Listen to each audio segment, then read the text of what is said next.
Well, if I'm going to be broke and I'm not going to be happy with what I'm doing, I'd rather be broke and be happy what I'm doing. Like, the worst job ever is not making enough money and not liking your job. I figured the upgrade from that is not making any money, but liking my job. There you go. What would I not quit doing if money never showed up? That was basically the thing. If I'm gonna never get paid to do this, what would I do?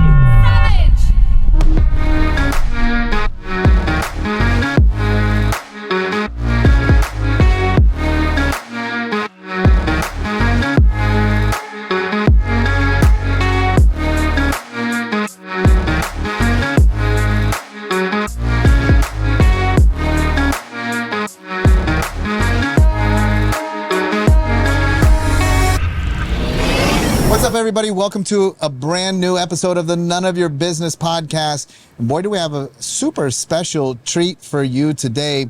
We are joined by Ike Shahadeh, professional video gamer, and you are going to learn so much about video gaming and how you, too, can turn that into a lucrative business. Now, on the side, Ike also loves feeding people and making people smile with food. You might know him from his side passion job, Ike's Sandwiches. Thank you for being with us. Oh, man, thank you so much. That's the best introduction I've ever had. Is it good? Yeah. So absolutely. Video gaming. First of all, we've got to tackle this video gaming Yeah, we just got to get it out of the way. Little known secret, professional video gamer. What does that even mean? Well, so when I was a kid playing Super Mario, so what's that, like 1984 or whatever? Yeah.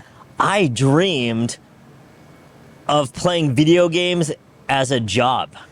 Okay. Like, what do you want to be when you grow up? I just want to play video games and get paid to do that. And at that time, that wasn't even a thing, though. There's no way that was a thing. Like, they didn't have podcasts, they didn't have streaming, that wasn't a thing. But here we are, lo and behold, like the 2020s, you could totally make money streaming and doing anything. Lot of money. And now they have like you can play Street Fighter tournaments or Mortal Kombat tournaments or basically anything, at 2K tournaments, all those. You can do that for money. I'm not on that kind of, I'm more of a streamer. I play the two games that I play the most. I was just going to ask. The two games are Plunder Pirates, which, sorry guys, there's no money in Plunder Pirates. So if you're looking to make money, don't play not a Plunder Pirates. You can join my guild and we can play together. Love it. But I probably haven't even ever made a penny off of that. Not that I do it for the money. And then this other game called Mobile Legends Bang Bang, where I started playing with a girlfriend to connect during COVID. And then I was like, oh man, I really like this. And then I started getting into it because I love video games. And then I was like, oh, I'm actually pretty good at this role and this role and this role. And then they have literal tournaments. They have meetups, real life meetups in all over the whole United States, all over the whole world. And I'm like, all right, I need to go pro. So while I make money playing, I'm like in the minor leagues. I would love for a pro team to give me a major league team to give me a shot. I got you. I'll be your last person on the team, and let me just move my way up. I love it. So if you're out there, you play Mobile Legends Bang Bang, and you got an A+ team, or you're looking to make your team even better. You got Bill. Here I am. Ike. You can find me there. It's just Ike's Sandwiches, and my photo will be there, so you'll know it's the real Ike Sandwiches. Okay, so support this dream of becoming a professional gamer. You start then into the food industry, and talk to us about that, because this is I was telling Ike earlier, you and I were Lacey's born and raised in the Bay Area. I remember your first shop. So we remember the launch. So talk to us about this launch of Ike's, and from the outside, welcome to tell us if it was different, but it seemed like this meteoric shot to everybody was talking about Ike Sandwiches all over the place. What was that like? I will say I was 100% blessed that my rise in Ike's, as far as fame goes, was rather fast. It was one of those. And I'm about to open up and launch the 100th Ike's in San Francisco, which is where I started. Yeah. The meteoric part was due to It was in the Bay Area, so that's where social media basically was invented. I know it wasn't that, but where it took off, where Yelp was basically created as well, all that like Silicon Valley type things. And I was basically the Michael Jordan of social media. I was basically the Barry Bonds of Yelp.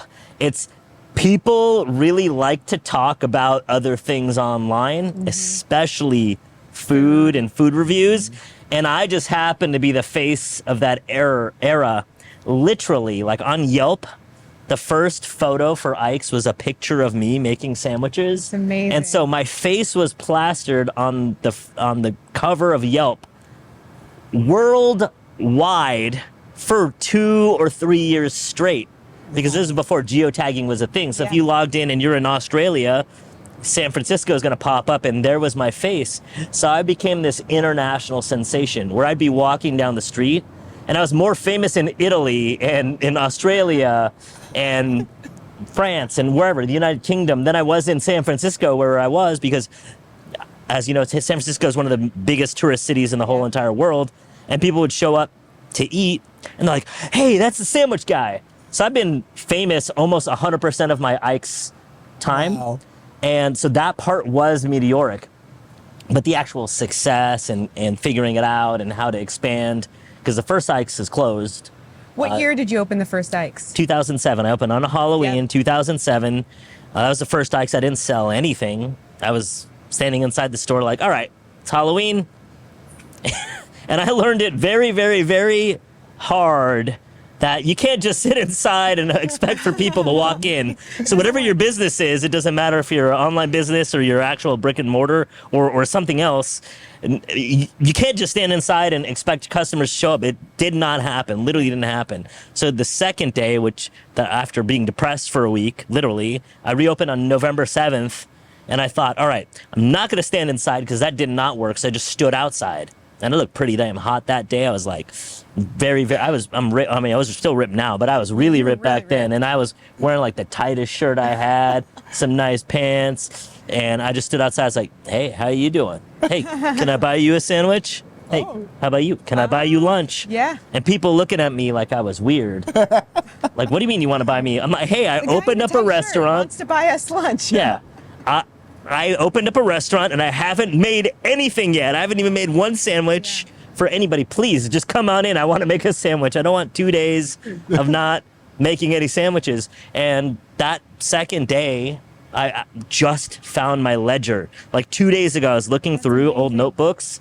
And the first day I just saw, the second day, because the first day I didn't make anything. The second day, I made $98 on the second day.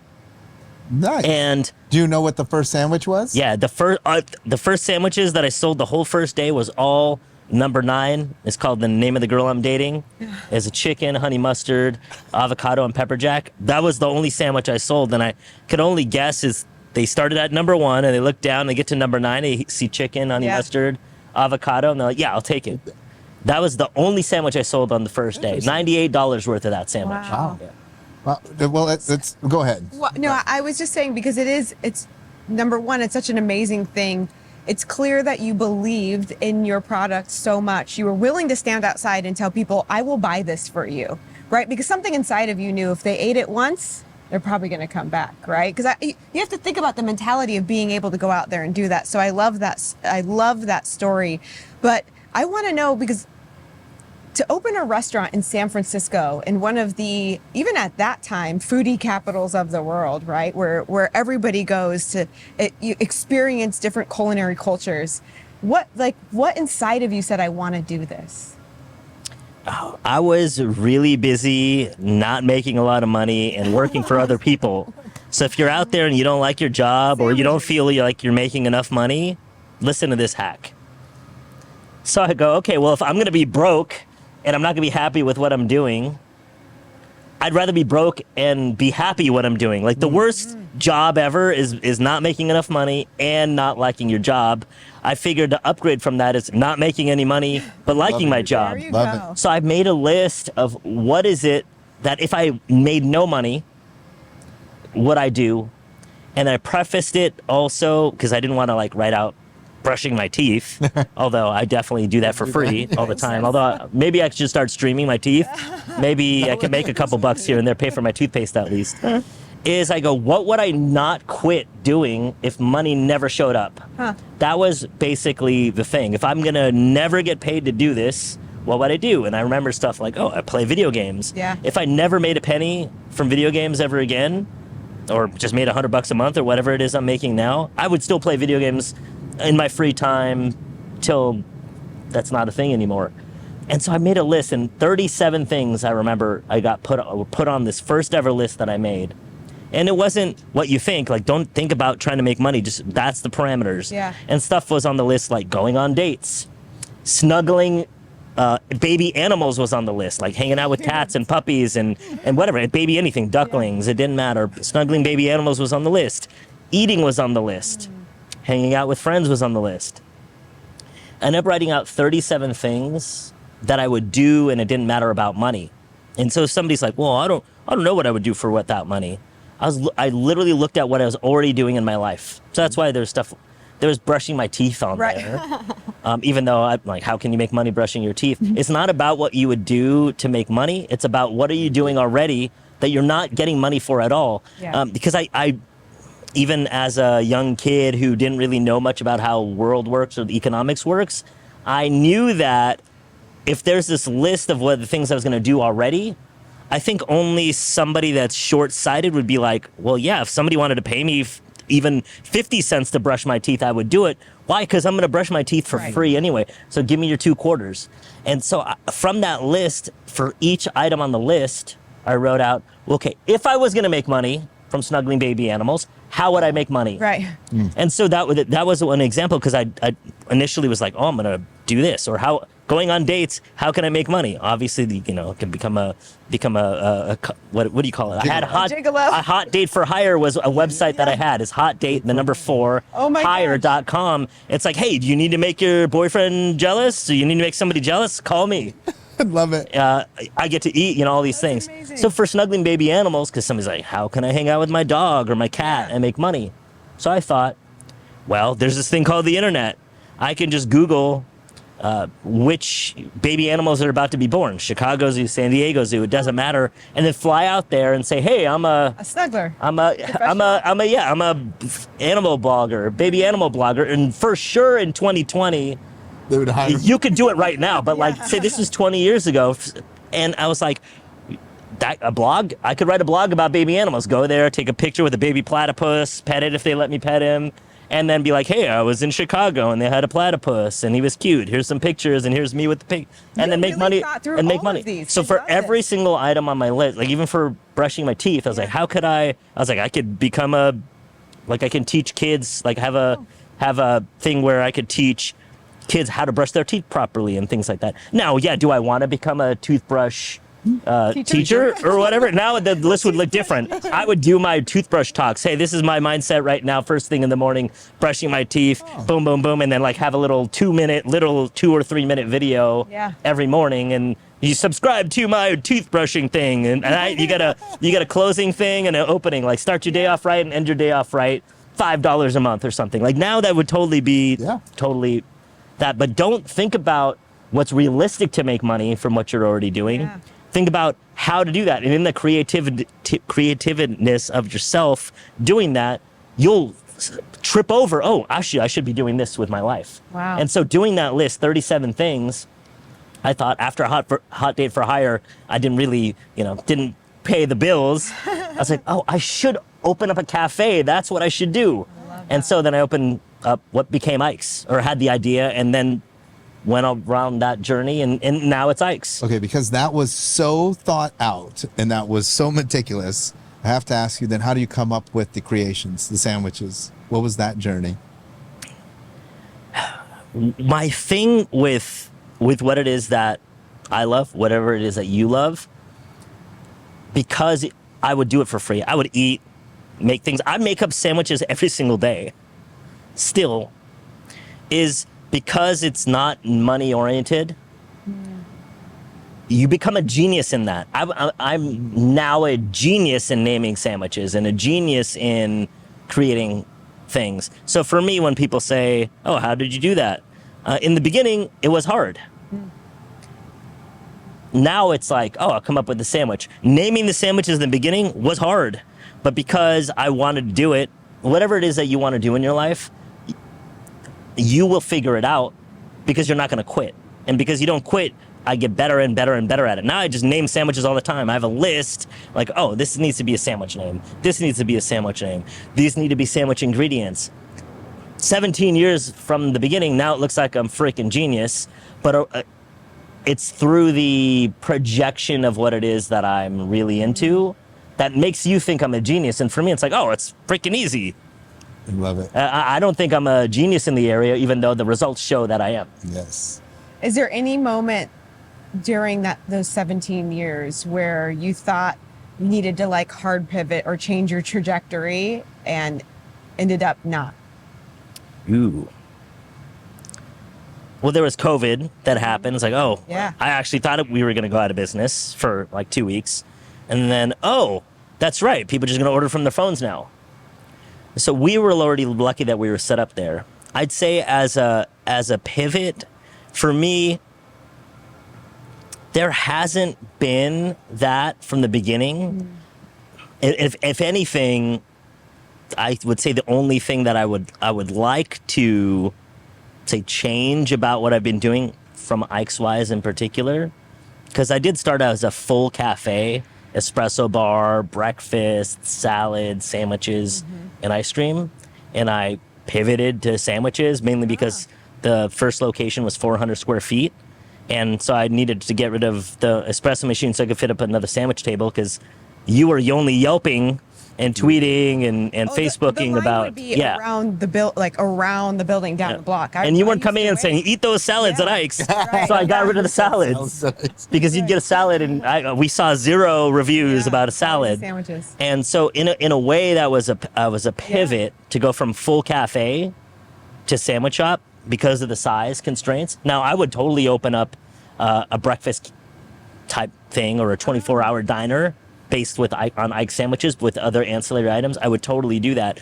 But in that space, I did have to pivot there. The only thing that I would change is turning more of what I love to do and the sandwiches and all that into, I feel like I'm not leveraging the notoriety, the taste, the iconicness of Ike's in the ways that other brands have been doing it, whether that's from actual projection but also actual dollars. We do, like, we'll make over $100 million this year, and we did that last year and the year before. And I'm like, but fill in your favorite, like what In-N-Out Burger makes like billions and Chick-fil-A makes billions. And so I'd say in the comparison to that, there's that. So watch out, don't make comparisons. But I'm also looking at what the iconicness of Ike's is, and it's like, oh, where is in my own self limitations that I'm holding the company back. Like 100 million sounds like a lot. Well, if the upside is I could serve, billions of serve like say McDonald's, then where is the disconnect within me? And so then it leads me back to myself. So more of a self-discovery, more in like, what is it that I would like? And revisiting that every week at least. What is it that I would like? And then focusing on that, like the first lists made me who I am now. So what if I did a list every week? Would I upgrade myself, feed more people, help more people? Money is only the way the universe pays you on the value that you're giving out. Sure. So if you're giving out, say in my case, 100 million compared to $1 billion, that must mean I'm only giving out $100 million worth of value. So let's talk about that. The connection between, and one thing that's fascinating, Lacey loves cooking. She's a vegetarian, cooks a lot of meat, and she's like, I love to watch other people enjoy my food. That's where her connection is, right? So not even like a lot of the things that she makes, she's never even tasted before, but she finds that connection in the people consuming. And I see that in you, the service side. But a lot of people struggle, especially the people that listen to our podcast, connecting that. They have a passion to change the world through something that they do, whether it's through a food product, or sandwiches, or massage, or they have a gift for playing the violin. But that gap between I am impacting the world and changing people's lives, which you mentioned, and the monetization side so that they can continue. You've got to pay the bills. How did you find that gap? And then today, What was that sort of tipping point? Because now you're at a place where you can give abundantly from your overflow to so many people that benefit from your success. And I would imagine then that just fuels that constant joy for you of kind of why you're even got in the business in the first place. It starts with being honest with yourself, asking questions. Why is it that I'm not making the money that I'm making? The Ike's was within the first year and a half of Ike's, we went from nothing on the first day to selling $3 million annually in 400 square feet.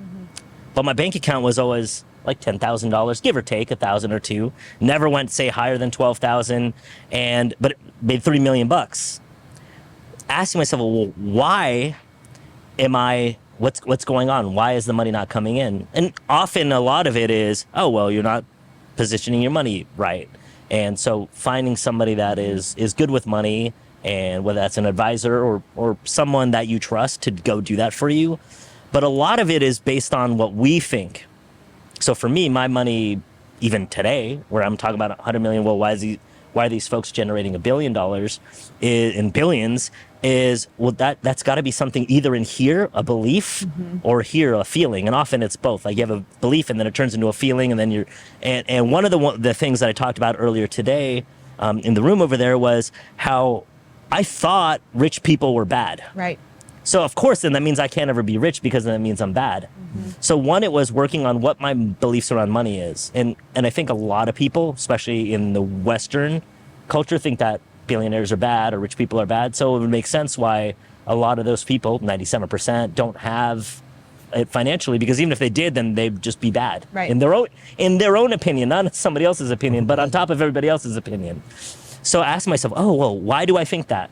And then I found out, oh, well, this person I had as an example, and he is a bad person. This other person, he's also a pretty bad person.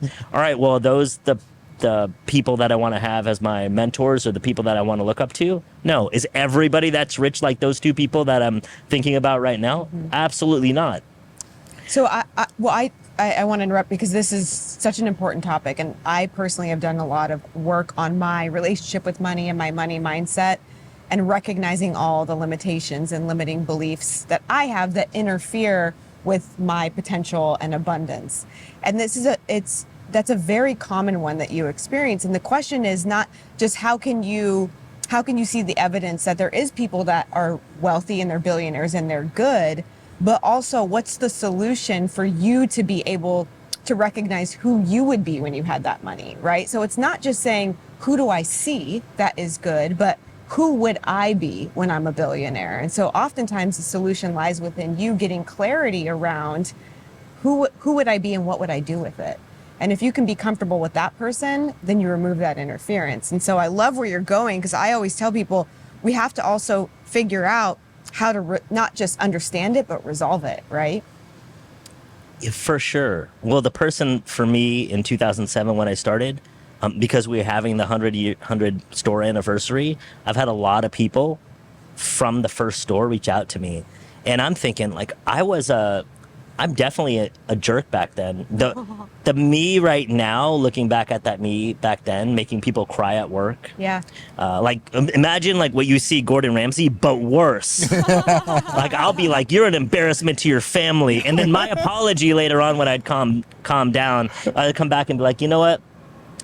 I'm sorry I called you an embarrassment to your family. You might actually be an embarrassment to your family, but it's not because you don't remember to put tomatoes on there. So it wouldn't even be an apology. It'd be like, stuff like that. Definitely made people cry. I'm surprised I didn't get slapped at work. Yeah. And things like that.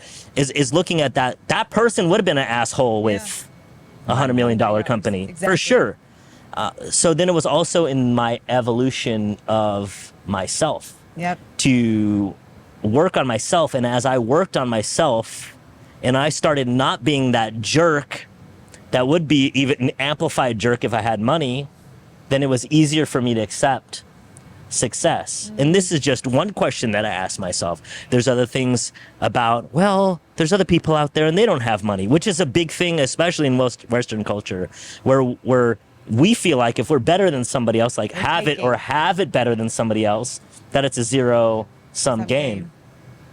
I started looking into things, and one, every billionaire I've ever met, every like person that's been more successful than me is very willing to help me for free. We're not like, hey, you need to pay this. And in fact, when somebody goes, hey, if you pay me this, I'll help you, they tend to not actually be successful, more successful than I am, as a generalization, or that person's a bad in my opinion, not in anything else. But also, like, I tripped over, found people that showed me that my well-being is my greatest contribution to humanity. Mm-hmm. Your well-being is your greatest contribution to humanity. And so me being okay with being successful when a lot of people that I know are not, especially as I was on that, oh, people are bad and you need to give me this. Like, I was 100% a socialist right 20 years ago. Mm-hmm. And then I started saying, oh, well, that's because I was angry at them for having something that I wanted, and I like, you give it to me. That's when I started seeing that they might still be jerks. Not 100% of billionaires are fine, I'm sure. Like, nobody is. But I know that as I've been working on myself, I've actually been able to help way more people. Mm-hmm. And I see that as the actual example in real life. Mm-hmm. So asking myself then, and being courageous enough with myself to answer the questions truthfully, like being truthful with myself about that. And as soon as I started doing that, financially, relationship-wise, my life started improving. And then obviously success started showing up, not just in, say, iconicness, but financially, the location started expanding. I started being happier. People started coming up to me and be like, thank you for inspiring me. And I'm like, well, I didn't do this to inspire anybody, and you're welcome. But I didn't do that to inspire people. I did to do what that I love to do. And I'm not going to pretend, oh, yeah, I'm giving back. I know I'm giving back by contributing to myself and then being that, so other people can see that as a way to do it. Because right now, the world's mostly stop being successful. So knock that off. You're being too happy right now. Yeah. And I want to be the antithesis of that. No, go and do whatever it is that you want to do, and you will be inspired, and everyone around will change. Either they'll leave because you've changed, or they're going to be like, wow, thank you for helping me. And then they're going to start going and doing things, and you literally didn't even do anything to help them. You were doing it to be, quote, selfish. One last thing as we close up, one of the things I love on your social media is that you really don't see competition. A lot of people get stuck in competition. Me against the world. Oh, what are they doing over there? Oh, they're stealing my stuff. You literally go to other stores, not other Ike stores, other restaurants, and you shower them with praise. You encourage people to visit them. Tell me what that has, what part of you is that, and what has that done for your business? Well, I'll say it all starts like literally mathematics. Growing up, I'd take McDonald's as an example. It said billions and billions served. And I was like, man, I want to serve billions of people. I want to serve billions of people. I want to serve people on Mars, so Elon call me. I want to feed people. Yeah. That's one of the main reasons why I started Ike's. And I just started doing the math. Yelp sent me this thing back when I opened, like as a, hey, thanks Ike's for being, amazing, #1 in the restaurant. The day that I opened, there was almost 3,000 sandwich shops in San Francisco. That's just sandwich shops, not to mention whatever other kinds of food there were. And how was I able to come and differentiate myself and be like probably the most famous restaurant that's ever come out of San Francisco, even though I'm just the sandwich shop? And I saw that, it doesn't matter. San Francisco gets like 2 million people a day back then, and hopefully maybe it's a little bit more now, maybe it's less because of COVID, but they would get 2 million people a day. Amazing. And I was just doing the math, like, could literally every single restaurant put together, like McDonald's couldn't serve 2 million people a day just in San Francisco. And I started extrapolating that as we were in more and more cities. Like McDonald's couldn't serve 8 billion people a day, even if they wanted to. Maybe like realistically they could, but logistically they probably couldn't. Mm-hmm. So if even McDonald's couldn't do it, hey, add McDonald's and Subway and whoever else, Chick-fil-A and In-N-Out, put them all together, they probably still couldn't serve 8 billion people a day. Mm-hmm. And so I started seeing that competition as an actual illusion because nobody can serve every single person. If every single person that lived in the Castro back when I opened stood in my line, we would have never been able to close. Right. So there was no such thing about competition. It's only in our minds when we think, hey, that business has what I want, or that person has what I want. So that's where I saw that. And I also noticed that people more successful than me are willing to help me, like from the beginning. The Dennis Berkowitz from Max's, he's like, hey Ike, you know, if you did this or you did that. Lloyd Sugarman from Johnny Rockets was like, hey Ike, did you know if you could do this and you do that? Andrew Churn from Panda Express, 3,000 restaurants almost. He's like, hey Ike. And I was like, well, if they're willing to help me, then why wouldn't I help anybody else? Right. Like the restaurants I go to, they're all like, other than the main ones, they're all like less successful than me, so to speak. And it's what, if that sandwich shop takes business from me, then one, I don't think that they could. Like Right. realistically, they can't serve 10 million people in LA or New York or wherever. They couldn't do that anyway. But also then that means they earned it too. Yeah. So it was also with me being like okay with where I'm at, even though I'm probably never gonna actually be fulfilled with where I'm at, because I want to serve 8 billion people, and then I want to go to other planets and serve people there and other galaxies. I want it to be like that. Love it.